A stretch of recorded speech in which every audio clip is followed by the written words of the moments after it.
ଯଦି ଆପଣ ଓଡ଼ିଶା ପୁଲିସରେ ଚାକିରି ଖୋଜୁଛନ୍ତି ତେବେ ଆପଣଙ୍କ ପାଇଁ ଆସିଲା ଖୁସି ଖବର। ଜୁନିୟର କ୍ଲର୍କ ଏବଂ କନେଷ୍ଟବଳ ପାଇଁ ବିଜ୍ଞପ୍ତି ପ୍ରକାଶ ପାଇଛି।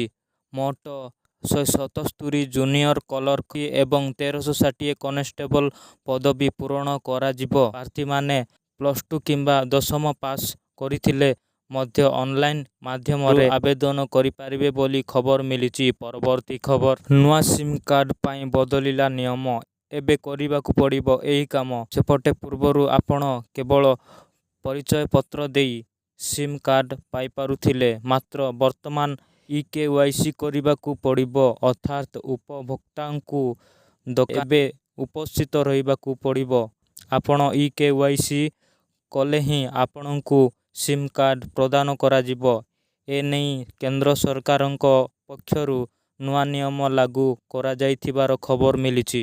ପରବର୍ତ୍ତୀ ଖବର, ମାନସିକ ସ୍ୱାସ୍ଥ୍ୟର ରିପୋର୍ଟ ପରେ ମିଳିବ ଛାଡ଼ପତ୍ର। ସେପଟେ ଛାଡ଼ପତ୍ର ମାମଲାରେ ମଜବୁତ ଆଧାର ଦେବା ପାଇଁ ପତ୍ନୀଙ୍କର ମାନସିକ ସ୍ଥିର ଡାକ୍ତରୀ ପରୀକ୍ଷା କରିବା ଠିକ୍ ବୋଲି ହାଇକୋର୍ଟ ଏକ ଗୁରୁତ୍ୱପୂର୍ଣ୍ଣ ରାୟ ଦେଇଛନ୍ତି।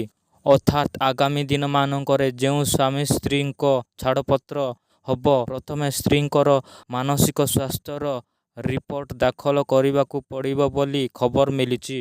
ପରବର୍ତ୍ତୀ ଖବର, କେନ୍ଦ୍ରୀୟ କର୍ମଚାରୀଙ୍କୁ ବଡ଼ ଭେଟି ଦେବେ ପ୍ରଧାନମନ୍ତ୍ରୀ ନରେନ୍ଦ୍ର ମୋଦି। କେନ୍ଦ୍ରୀୟ କର୍ମଚାରୀଙ୍କ ପାଇଁ ଲାଗୁ ହେବ 8ମ ବେତନ କମିଶନ, ଯାହାରି ଫଳରେ କର୍ମଚାରୀଙ୍କୁ ଦରମା 34% ବୃଦ୍ଧି ପାଇବ। କାରଣ ଏବେ କେନ୍ଦ୍ରୀୟ କର୍ମଚାରୀଙ୍କୁ 7ମ ବେତନ କମିଶନ ଆଧାରରେ 18,000 ଟଙ୍କା ପ୍ରଦାନ କରାଯାଉଛି।